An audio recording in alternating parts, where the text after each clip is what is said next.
जय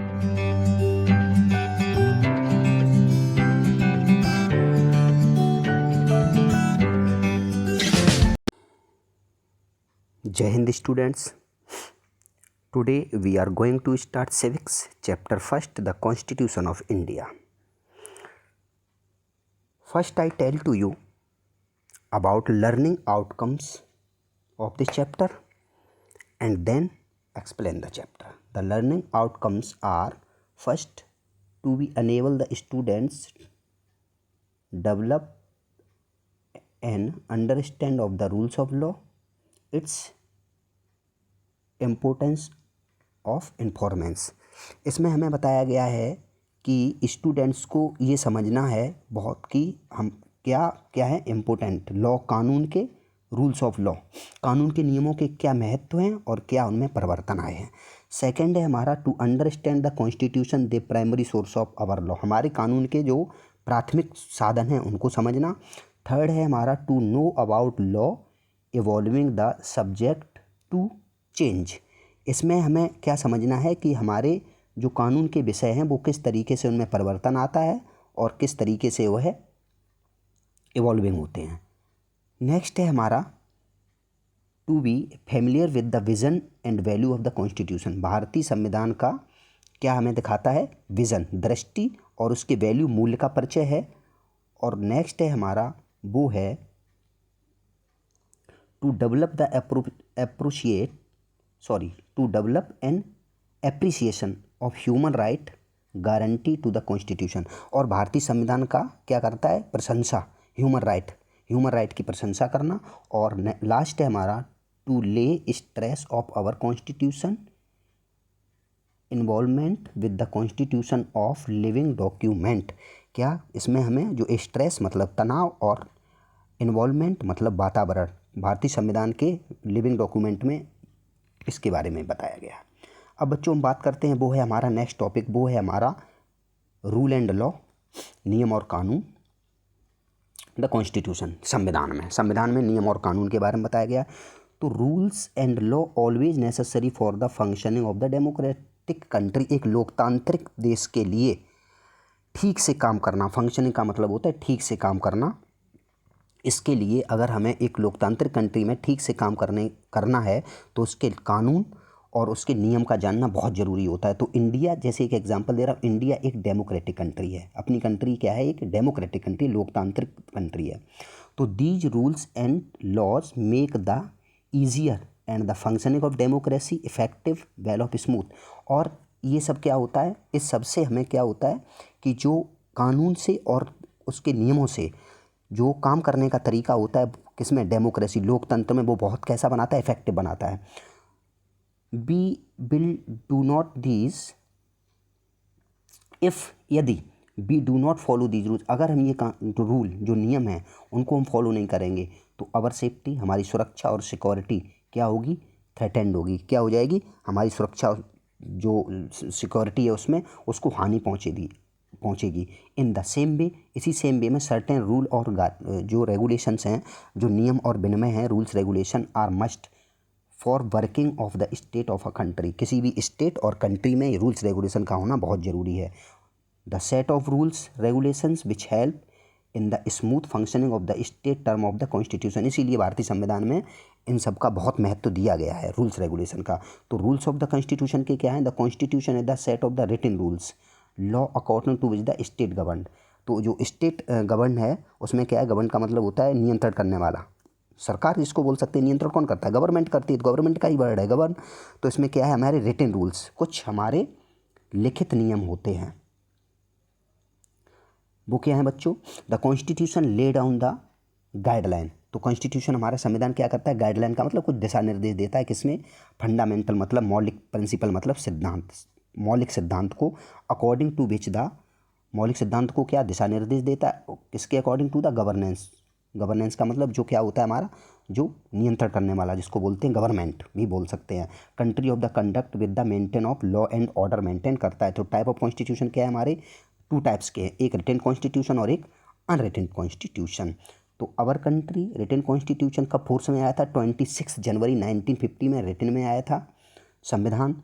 और the constitution very important of the state do you the following reason. कुछ reason हैं बहुत इंपॉर्टेंट, कुछ रूल हैं संविधान के, वो ये हैं रूल्स। देखो फर्स्ट है the government of country forced.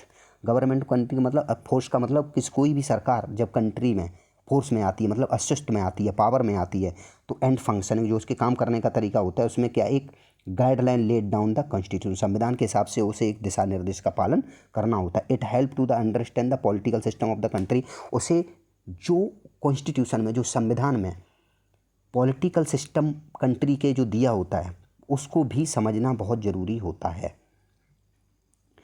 कोई भी कंट्री में गवर्नमेंट बनती है, कि कोई भी गवर्नमेंट होती है तो वो है अकॉर्डिंग टू कॉन्स्टिट्यूशन, संविधान के हिसाब से ही काम करती है। नेक्स्ट हमारा व्हाट आर लॉ, कानून क्या है, what do you need law, कानून की हमें ज़रूरत क्यों है। तो ये बच्चों देखो, we can define the law, law को हम डिफाइन करते हैं सेट ऑफ रूल्स और रेगुलेशंस के हिसाब से अकॉर्डिंग विद द कंट्री। किसी भी कंट्री की जो गवर्नमेंट है उसको क्या है, रिकॉग्नाइज, उसकी एक पहचान होती है और वह उसी पहचान के अकॉर्डिंग सोसाइटी अपने समाज में रूल्स रेगुलेशन को ध्यान में रखते हुए काम करता है। तो यूएस के जो प्रेसिडेंट हैं वुड्रो विल्सन ने डिस्क्राइब द लॉ की क्या परिभाषा दी है, उन्होंने कहा है कि the portion of the, sorry बच्चों यहाँ थोड़ा लाइन की वजह से क्लियर समझ में नहीं आ पा रहा है, अब मैं दोबारा रीड कर रहा हूँ। The portion of the established though and habit which has gained to distinct and the formal recognisation the shape uniform and backed authority and power of the government. तो बच्चों यहाँ पर मैं क्लियर करना चाहता हूँ, तो जो वुड्रो विल्सन थे उन्होंने कानून की क्या व्यवस्था बनाई, क्या मतलब व्याख्या दी है, क्या परिभाषा दी है। तो बच्चों यहाँ पर एक वर्ड है हमारा एस्टेब्लिश्ड, इसका मतलब होता है स्थापित होना, और गेंड का मतलब तो यू नो वेल, आप जानते ही हो कि लाभ होता है। और बच्चों एक है वर्ड हमारा यहाँ पर डिस्टिंक्ट, इसका मतलब होता है स्पष्ट करना, और रिकॉग्नाइजेशन का मतलब बच्चों होता है मान्यता, और शेप्स का मतलब होता है हमारा अधिकार, और बच्चों बैक्ट का मतलब यू नो वापस, और अथॉरिटी का मतलब अधिकार, और पावर का मतलब शक्ति।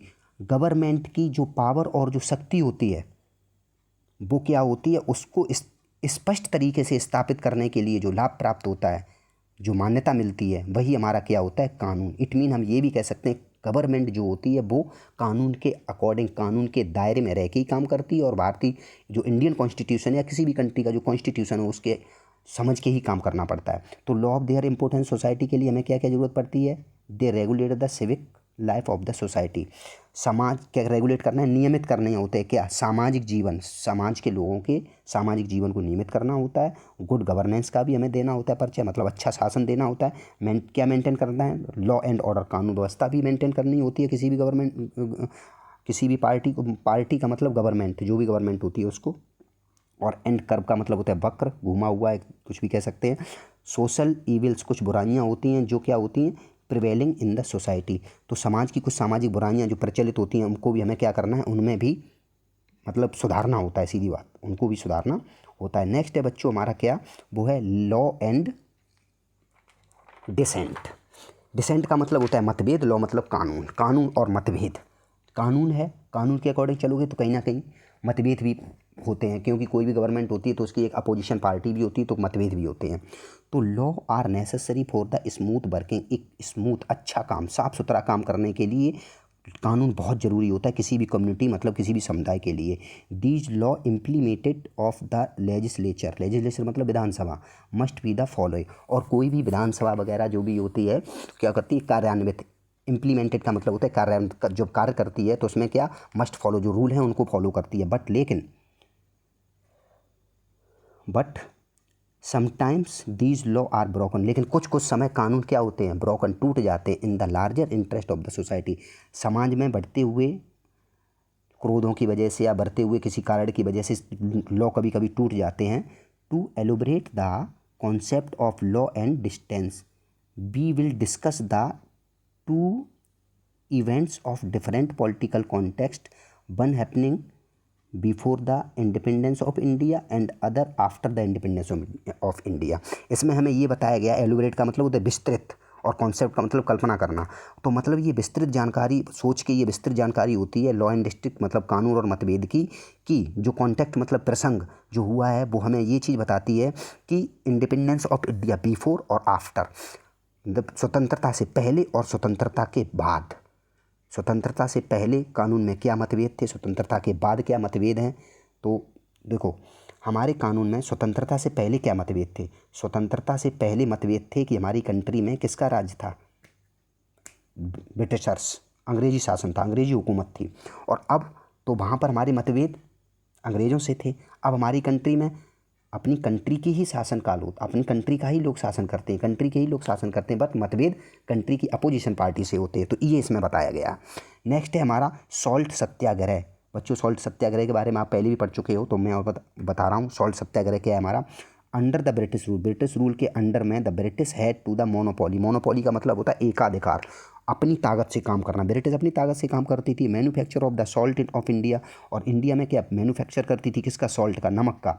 देयर मेन एम, उसके मुख्य क्या थे कि मोर देन रेवेन्यू, तो जो इंडियंस थे उन पे क्या करना, रेवेन्यू मतलब राजस्व, जो टैक्स वगैरह लेना और ये सब पैसे ज़्यादा लेना उनसे टैक्स के रूप में, वो होता है the Indian. So they impose the tax of the manufacture of the salt, salt के मैन्युफैक्चर पे सबसे ज़्यादा टैक्स लेते थे इंडियंस पे।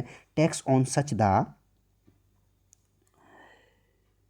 इंडिस्पेंसेबल, इंडिस्पेंसेबल का मतलब बच्चों होता है ज़रूरी होना, किसी काम का ज़रूरी होना। कम्युनिटी, कमोडिटी, कमोडिटी का मतलब वस्तुएं, जो वस्तु का ज़रूरी होना होता है उस पर क्या करते थे, उसका करते थे वॉज अनबियरेबल, अनबियरेबल का मतलब होता है असहनीय, एंड अनजस्ट, अन्यायपूर्ण। तो क्या करते थे, वो टैक्स इतना लेते थे कि जो असहनीय, अन्यायपूर्ण और ज़रूरी नहीं था, इतना टैक्स लेते थे, ज़रूरत से ज़्यादा ले लेते। सो इसलिए गांधी जी ने डिसाइड किया to start the satyagraha, satyagraha movement उन्होंने स्टार्ट किया अगेन ऑन कब, 12 मार्च 1930 को, 12 मार्च 1930 को उन्होंने ये स्टार्ट किया। अलॉन्ग विद द 78, कितने फॉलोअर्स थे उनके साथ, 78 अनुयायी थे, फॉलोअर्स थे जो साथ में थे।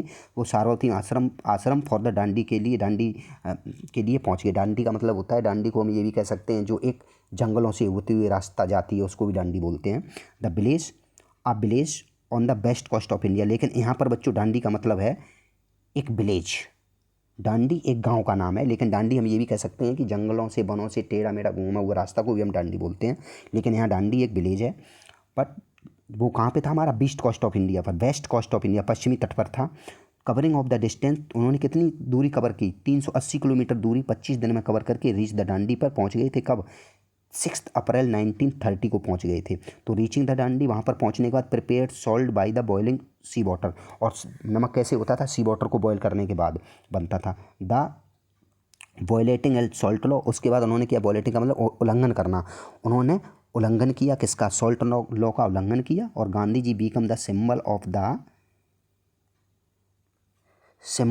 Of the defiance against the British rule, और ब्रिटिश रूल के खिलाफ उन्होंने उनकी, डिफाइंस का मतलब बच्चों होता है अवज्ञा करना, आज्ञा ना मानना, उनका जो कानून बनाया था उसके खिलाफ उसको अनादर कर दिया। अवज्ञा मतलब उनकी आज्ञा नहीं मानी, उस रूल को नहीं माना। उसके बाद क्या हुआ, that was the just beginning, और उन्होंने क्या किया, call the people to defy, और उन्होंने वहाँ पर उनकी बुराइयों को पीपल में, लोगों में फैला दिया, लोगों को बुला के उनकी बुराइयों को लोगों में फैला दिया और बता दिया। एंड द अनजस्ट, और अनजस्ट का मतलब बच्चों होता है अन्यायपूर्ण तरीके से उस कानून को समझाया। And order to the British government, को ऑर्डर भी दे दिया। देखो बच्चों एक डांडी मार्च की जो एक पिक्चर है वो मैं यहाँ पर शो कर रहा हूँ। तो बच्चों इस तरीके से मैंने आपको ये फर्स्ट वाला वीडियो तैयार कर दिया है सिविक्स का। तो और बचा हुआ चैप्टर, जो भी चैप्टर है वो मैं बच्चों आगे के आपको वीडियो में सेंड करूँगा। तब तक बच्चों मैं आपको सिर्फ इतना ही एक फर्स्ट वीडियो जो सेंड कर रहा हूँ, तो फर्स्ट वीडियो में आपको आज इतना ही एक्सप्लेन कर रहा हूँ। अच्छे से बच्चों आप इसको डीपली सुनना, अच्छे से सुनना और इसके मतलब को समझना। Thank you.